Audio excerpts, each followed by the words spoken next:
Yo, what up, though? This is your boy CB coming at y'all again with another video. So, we are on week 3 for March to Glory, aka the week 3 of March 2026. And so, the movie we're going to be talking about today is going to be similar to what I did with the Jesse Owens movie. I actually want to read an article, do like a fact versus fiction for the movie Remember the Titans. Because I feel like a lot of people you know, are interested in what really went down and what didn't. And in the movie, a lot of the stuff, a lot of the stuff happened. Like really did happen, but some of the stuff in the movie was exaggerated. You know what I mean? And we're gonna find out together what was true and what wasn't in this article.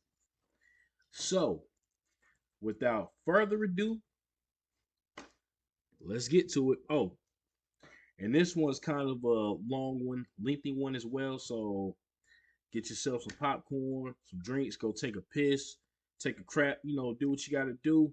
Come back, relax, and listen to me yap for the next, we'll say 20 some, 30 minutes or so. We'll see. But anyway, let's get started. So, questioning the story of Remember the Titans. All right.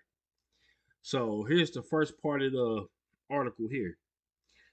Were all the Titans in the movie based on actual people? Were all the players in the movie based on actual people? The majority of the Titan players in the film are based on real people. However, while researching Remember the Titans' true story, we learned that actor Ryan Gosling's character, Alan Bosley, is not a real person.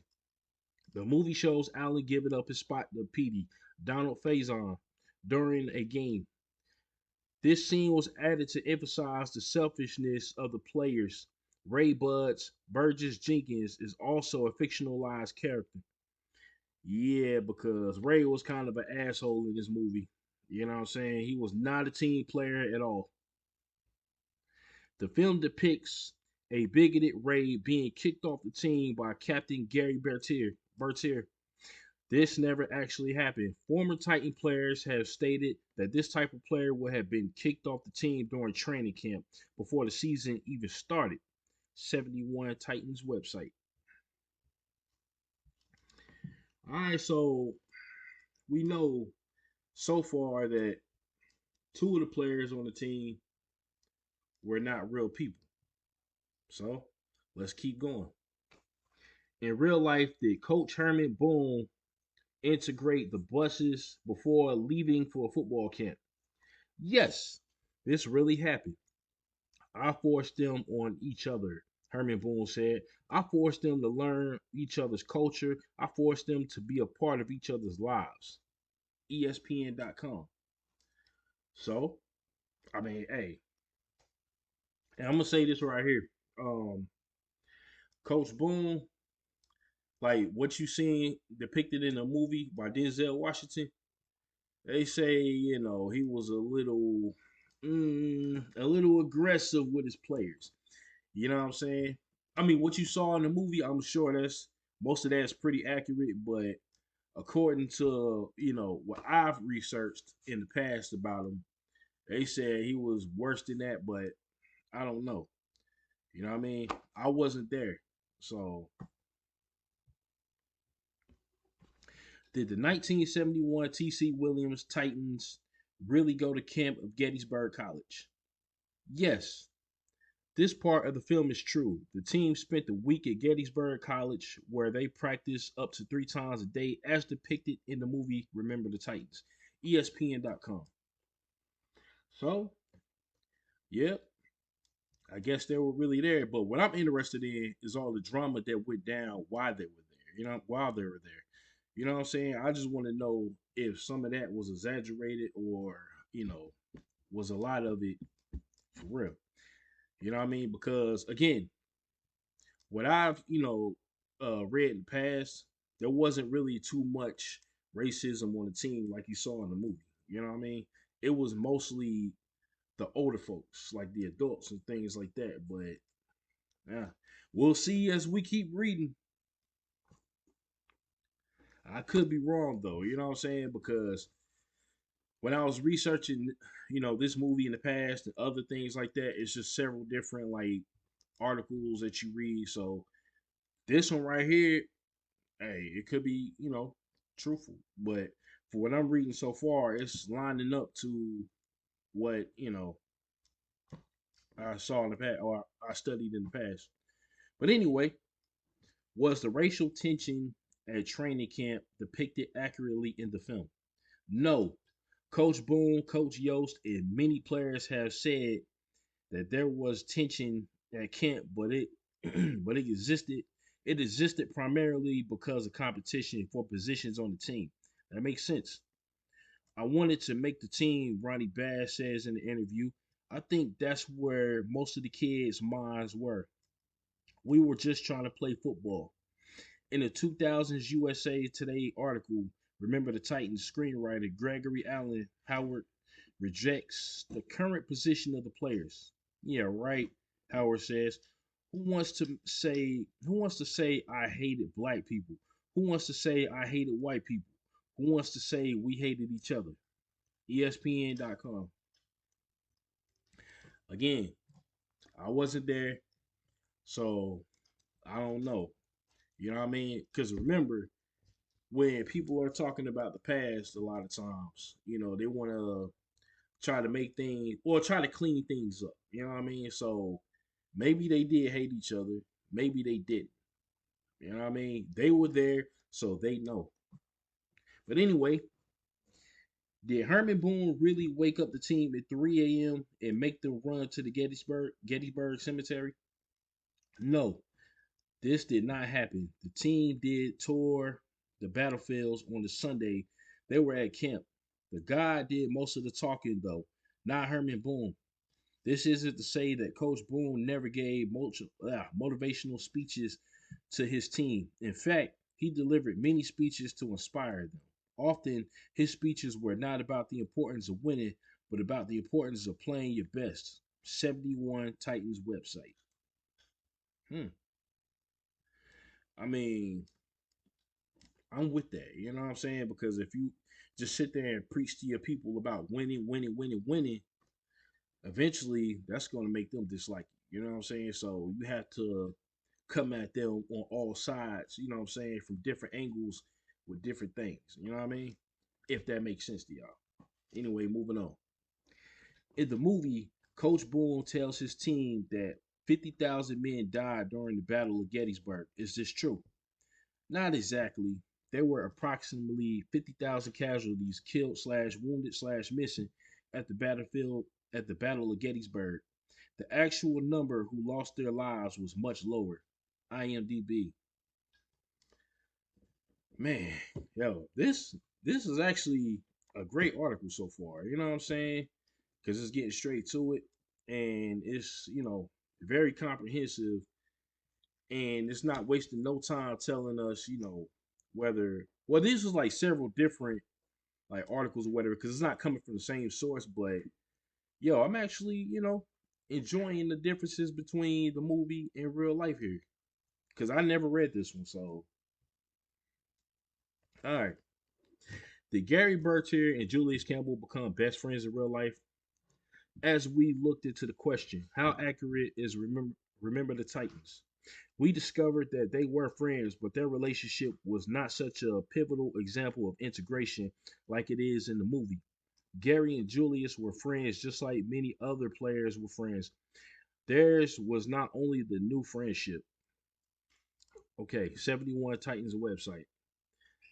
See, I got mixed feelings about it. You know what I'm saying? Because I feel like, well, the only reason, obviously, why I feel like the way they became friends in the movie is because of the dramatization. You know what I mean? Like they wanted to spice things up a little bit.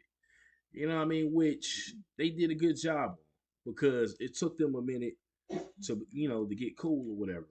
And I feel like, hey, That was I can agree how they became friends in the movie, but if that's how they became friends in real life, where they was just tight, before all of that or whatever, hey, I'm with that too. You know what I'm saying? Anyway, was Gary Bertier's girlfriend Emma Kate Bosworth based on a real person? And I know this for a fact she was not.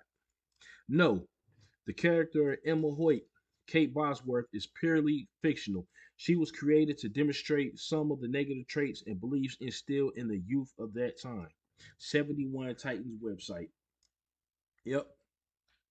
Once again, they needed dramatization for the movie, so they created her character to, make things difficult for Gary. But it was a whole turnaround near the end.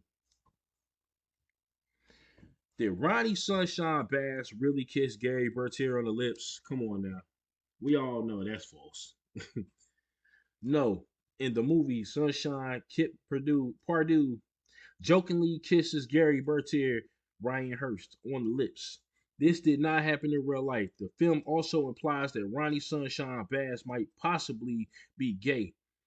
This is also untrue. In fact, Ronnie Bass, most of the other players on the team had long hair in 1971, including the real Gary Bertier. 71 Titans website. So yeah, Ronnie Bass really didn't, you know what I'm saying, have long hair, but mostly everybody else did. And if you go back and look at actual photos of the team, you can see that for yourself. Was Ronnie Sunshine Bass really a long haired hippie from California?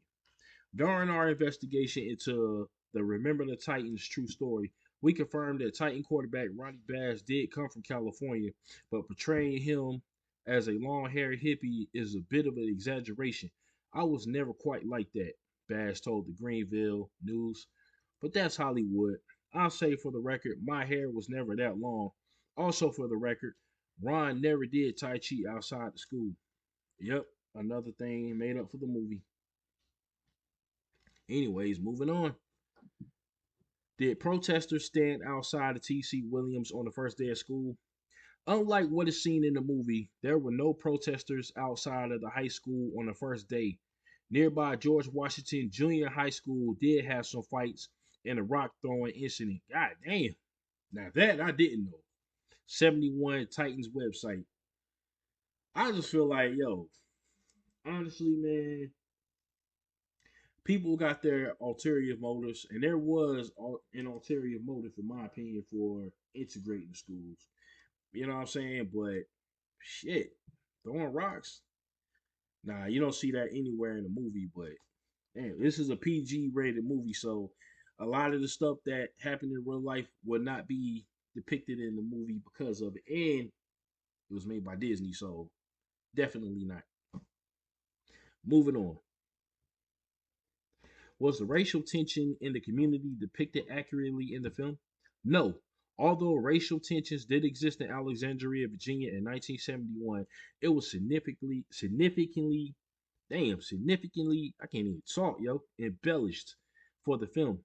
For example, T.C. Williams High School saw the integration of black and white students when it opened in the fall of 1965, not 1971.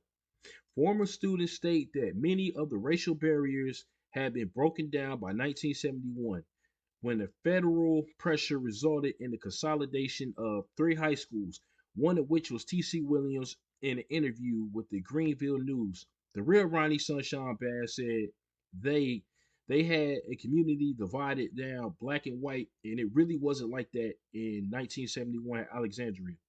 In a Washington Post article, Bill Yost's friend Patrick Welsh commented on the movie's position.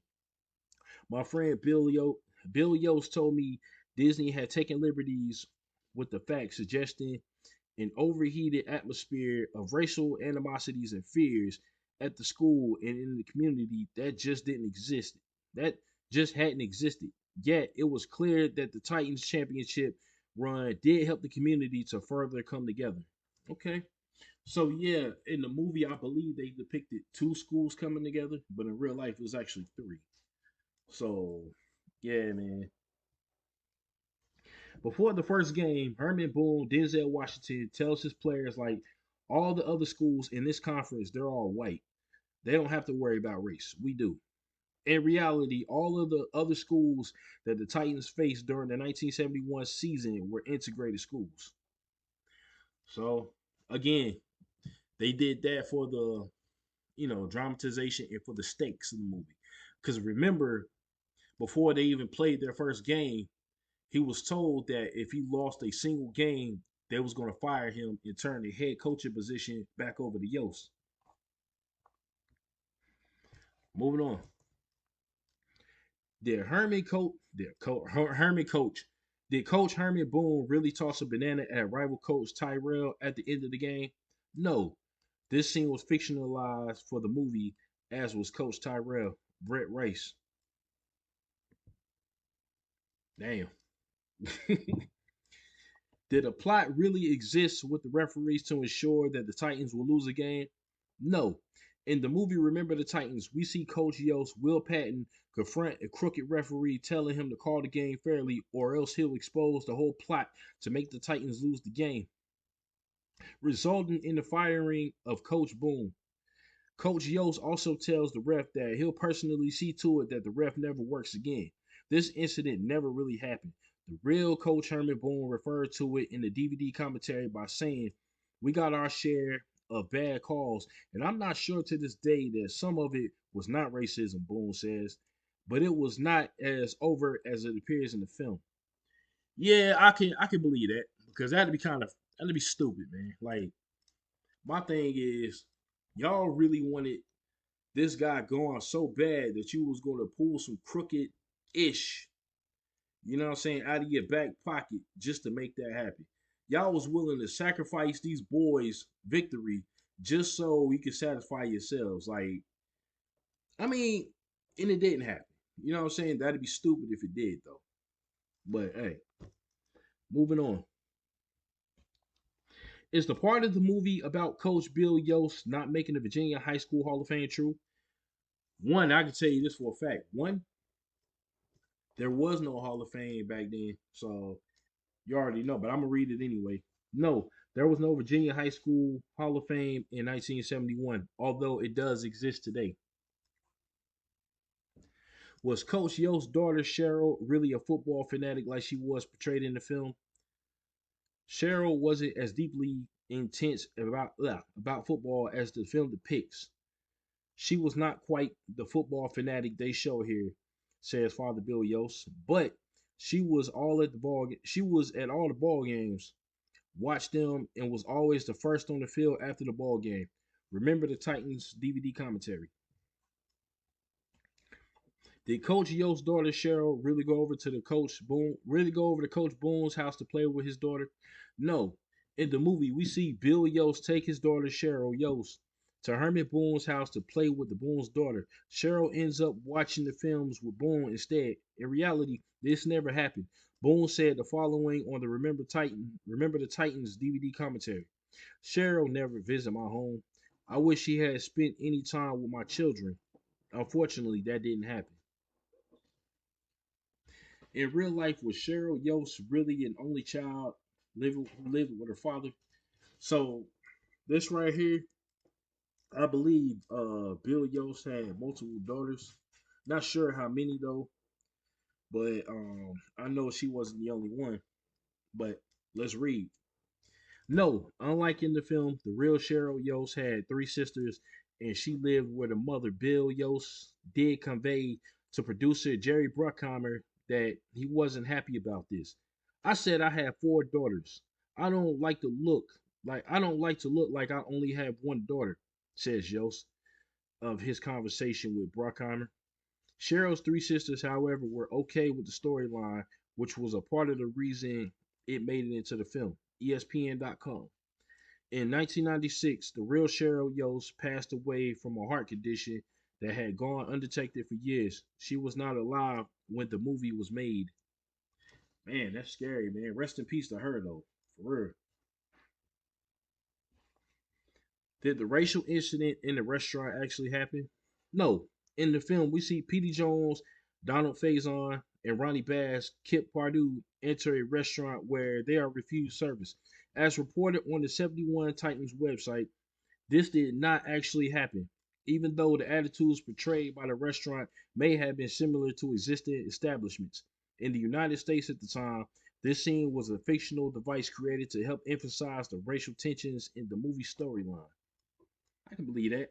Because I don't say shit like that or stuff like that. My apologies. I'm trying not to curse so much, y'all.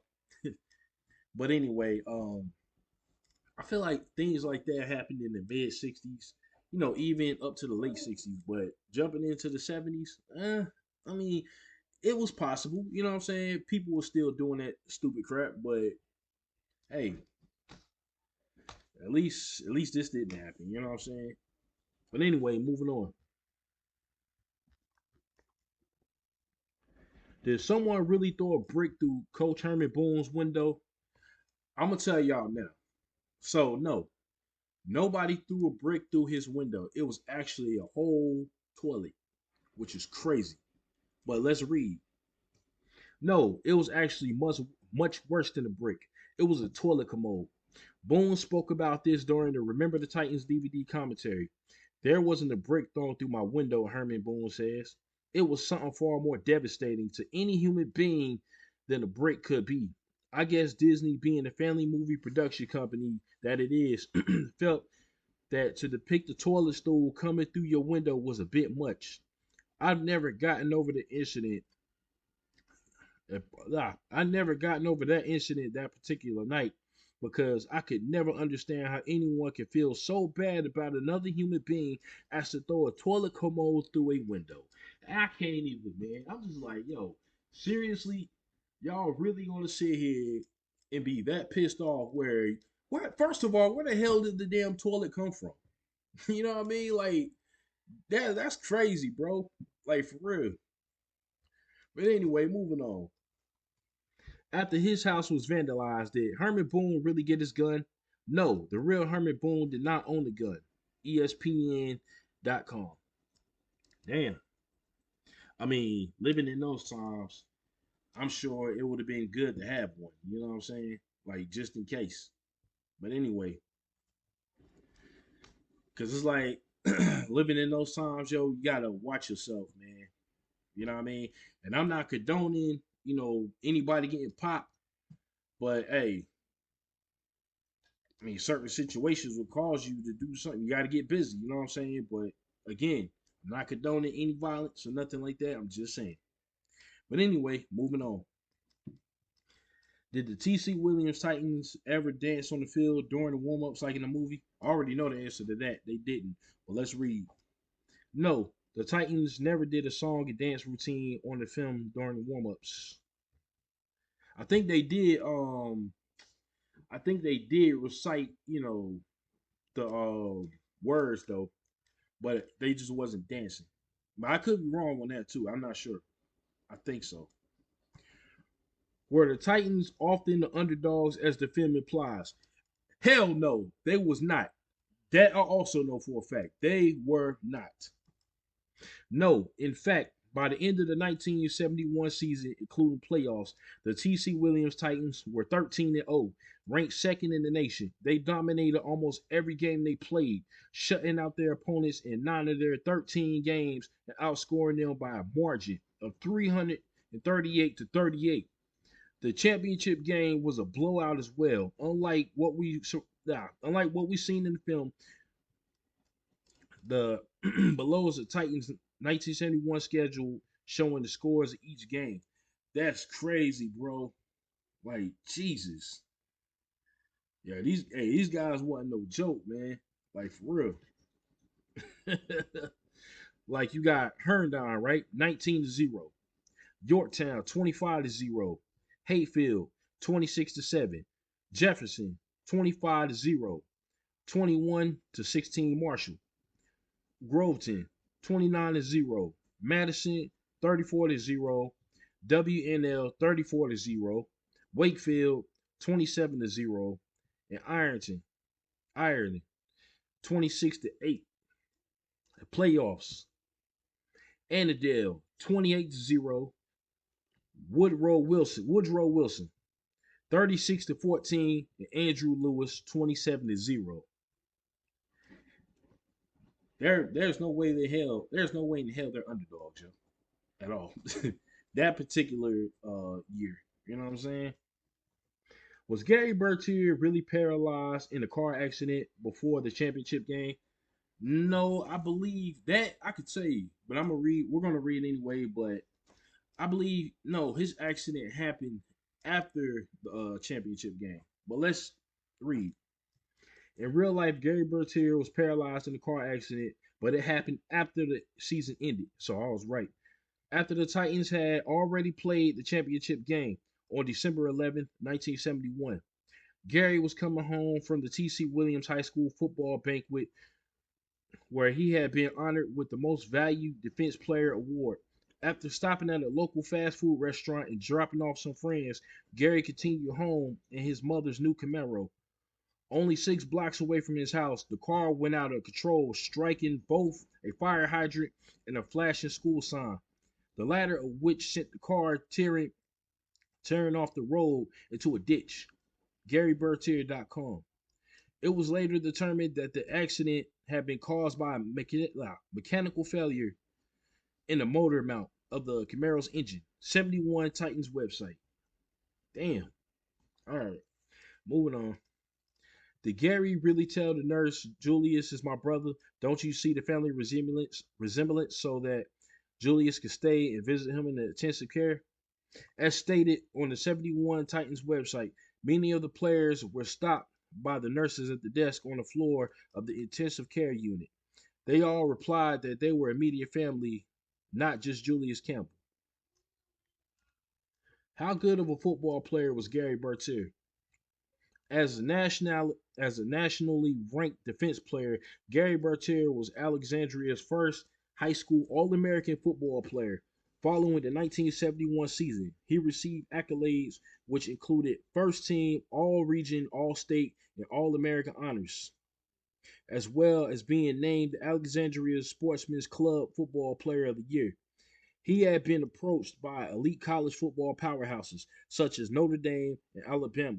Many believe that the movie Remember the Titans failed to accurately depict the true significance of his talent. How did Gary Bertier deal with the fact that he was paralyzed? You achieve everything you wanted. Then it all gets cut short in one night, Bertier said in an early 1970s Washington Star article. It's really hard for you or I to really believe what could be paralyzed. We could be paralyzed. You say, well, I've got an all-star game to play. I thought I'd be out the next week after his incident. Gary confided in Coach Bill Yost while keeping up in the strong front from his keeping up in the strong front for his family and friends. It took him 2 years to accept the fact from the time of the accident that he would be crippled for life, said Yost, who remained close friends of Gary's coaching. Remains a close friend of Gary's, coaching him to a gold medal in shot put at the wheelchair Olympics. I mean, it's I mean, I don't blame him. You know what I'm saying? I don't. Because if you find out that you paralyzed for life, for me personally, I probably would never accept it. I mean, I'll have to live with it, but it's something that it'll be extremely hard for me to deal with. And yo, he was, strong for that. You know what I'm saying? Like really strong. So yeah, I take my hat off to him. Did the real Gary Bertier really die 10 years after the 1971 season? Yes, this part of the movie, Remember the Titans, is true. On his way home from a business trip on March 20th, 1981, Gary Bertier's 1980 Oldsmobile was struck by a drunk driver who crossed over the center line. Bertier was pronounced dead 2 hours later at the University of Virginia Hospital. Like in the film, many of the 1971 Titans players and coaches attended Gary's funeral. At the time of his death, Gary had been working as a sales manager for Abbey Medical, a company that manufactured walking braces for the handicapped. He had also been attending North Virginia Community College, where he had been working towards a degree in business. The rest of the time, the rest of his time had been spent traveling the country, speaking on behalf of the President's Committee of Employment on employment of the handicapped. Gary strived to help make the world accessible to the disabled. The Washington Star. Triumph Over Tragedy by Jean Bertier. Gary Bertier was paralyzed after the 1971 high school football season, but his life was far from over. Here, Gary's mom, Jean Bertier, recounts her son's accident, his recovery, and the inspiration that he was to her and so many others. Be sure to visit the Gary Bertier Foundation website at garybertier.com to learn more about Gary and to discover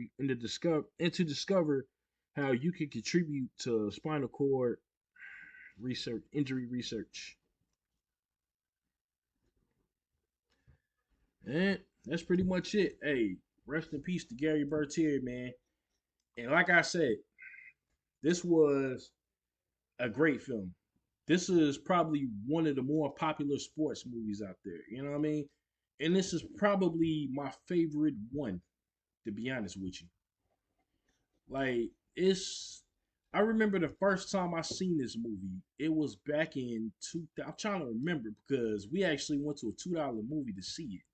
So I'm not. I'm trying to think because y'all remember the $2 movies where movies that came out like 6 months to almost a year or something like that after release.